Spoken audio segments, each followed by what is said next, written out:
Well, thank you everyone for being here. I'm sure you all know the reason why you are here, and it's for me to finally call stumps of my career. It's been an amazing and an emotional 20 years. I've enjoyed every single moment of it.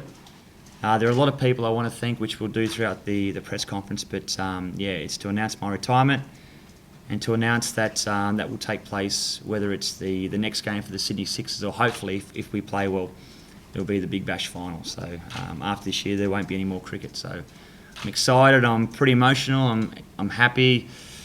Certainly not worried because I know that I've made the right call, and I really appreciate you being here. So I'm open to any questions if there are any. Being all boarded on this summer, we thought you'd go forever. Well, I'm not Benjamin Button. Look, I knew before this season started that this was going to be my last season. I met with Trevor Bayliss, and the talk was, will I play for another 2 or 3 years? And I had that option, but I said to him straight away, look, I want to make this my last year. I really want to enjoy this year, and I think I've certainly had a lot more fun in the last 6 weeks than I've ever had in my life. And I think that's because I haven't put any pressure upon myself.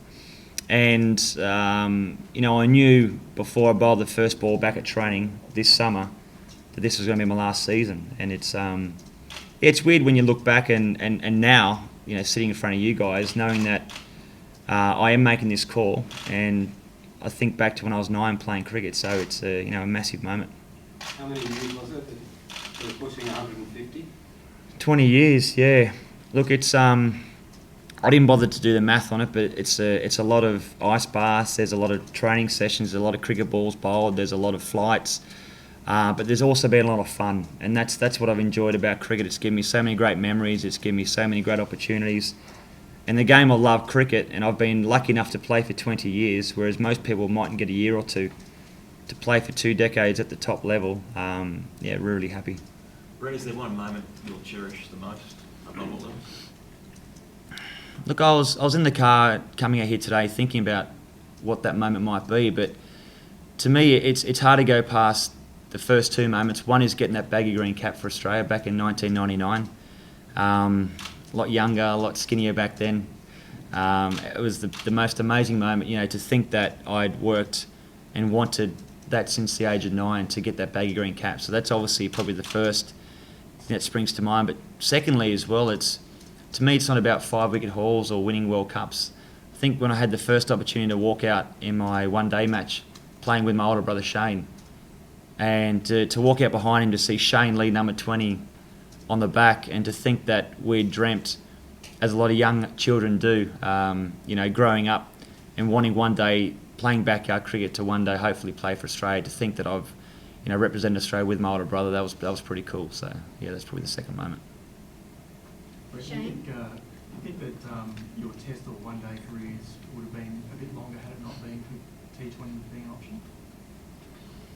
No, not really. Look, I sort of think in terms of Test cricket, look, I could have definitely played for a couple more years, but the opportunity probably wasn't there. The timing was right, I think, to move on. One-day cricket, I got that calf injury. I've had, I think, 1 or 2 soft muscle tears in my whole career, which I'm ecstatic about, but that was the one that sort of cut my one-day career short. But what 2020 cricket does do, it actually allows guys that are a bit older to try and still use their skills at that top level. And, playing here last night, even though that we lost the match, in front of close to 28,000 people, the Big Bash in 2020 cricket, Indian Premier League, it's massive, it's huge, and it gives us older guys an opportunity to play and extend their career, and it's a bit easier on the body as well, I think, and that's allow me to bowl at the age of 38. Yep. Are you sure that you're not going to be the John Farnham of the cricket world? I saw someone tweet that. I've had more comebacks than Rambo, but I honestly I'm not one of those guys that will say this is it and then come back in 12 months and then, because I think I could play for a few more years, but I don't want to. It's as simple as that. I've got stage 2 of my life coming up with my family, which is the most important thing. I want to put back into cricket as well, but there won't be any comebacks after this. And look, at 38 too, I've had the pleasure, and what makes me proud is that I'm getting a lot of good feedback from the young guys coming through. I'm trying to help them in the squad. And at 38, it's time for me to move aside now to give those young guys a chance to improve on their career as well. And that's, I don't want someone looking at some old bloke that's in the team trying to hang on, where they can be coming through and actually trying to hopefully one day go and play for Australia. So that was the other reason too, was to move on, say thanks very much, and go out on top when I sort of still feel like I'm bowling, as good as I can. Carly? Is there a full-time acting role for you? We'll have to wait and see to June, I think. Look, there are a lot of things that I love doing, and cricket to me has been one small part of that. Cricket's been my life, but there are a lot of other things I love doing apart from cricket. Music, the whole acting thing, which I'm trying now, which is a fun thing to do. My fishing, family's always first. Doing a bit of commentary as well. So there are things that excite me that I love, away from sport. Sport's always been the thing that's, I guess, driven me the most and actually allowed me to do these other things. So, I can never be thankful enough for cricket and what it's given me and the opportunities and the friendships I've made. So yeah, when that last ball is bowled, whether it's the game here on the 22nd against the Thunder, or whether we make the semis and then hopefully go on to make the final and hopefully win that, when that last ball's bowled, I'll walk off and I'll be happy and I'll be content. I think that's probably the best word. I'll be content. Dan? Brett, can you think back in your mind to a spell of bowling that really epitomised, I guess, the thrill of bowling as fast as you could, and the exhilaration of being able to do that? Yeah, it's a tough question because there are a lot of spells I really enjoyed bowling, but probably it was the spell where I didn't get a wicket. I was bowling to Brian Lara over in Trinidad where he got his 100, and I think he was on 90 odd for about an hour, and I ran in. It was pretty hot, bowling 155 k's plus, and I just could not get him out. And I tried so hard. And after that day, he sort of came in and said that was one of the most exciting times that he's had on the test field. So to me, it's those challenges that excite me more than, of course, I love seeing the stumps fly and the keeper taking that epic catch, but sometimes it's the battle within the battle. And when you're in that moment and when you're out playing against the world's best, as I've had the pleasure to play against, whether it's Sachin Tendulkar or Brian Lara, you can't hear anyone, you can't see anyone in the field, you can't hear the crowd, you can't hear anything. On the flip side, when you're having a shocker, you can hear every comment.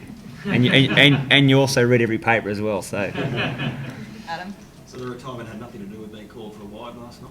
Nah, definitely not. No, I knew when I walked back, and I was pretty unhappy with that call. I thought to myself, yeah, I've definitely made the right call. Brett, since there's a few of us English around, just wondered what your memories of Ashes contests and playing against the old enemy were. Maybe highlight one or two of those, maybe Edgbaston 05. Yeah, well, you've hit the nail definitely on the head there. My favourite Test series has definitely got to be that Ashes 05. I think what that did for cricket, what that did for people being involved in cricket. Bat sales went up 68%. I was told after that series, even though that we lost that series, the spirit in which it was played, the sportsmanship, the toughness.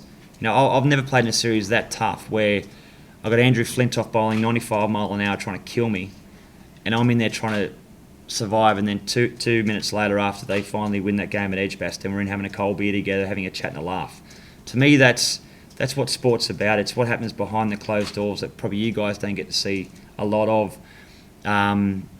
Yes, I play as hard as anyone. I've always wanted to make sure I push that boundary as hard as I possibly can. And when you walk over that white line, it's game on. But I've always enjoyed what happens after cricket. I've always enjoyed making friendships away from the game, and that, to me, is probably worth more than playing the game itself.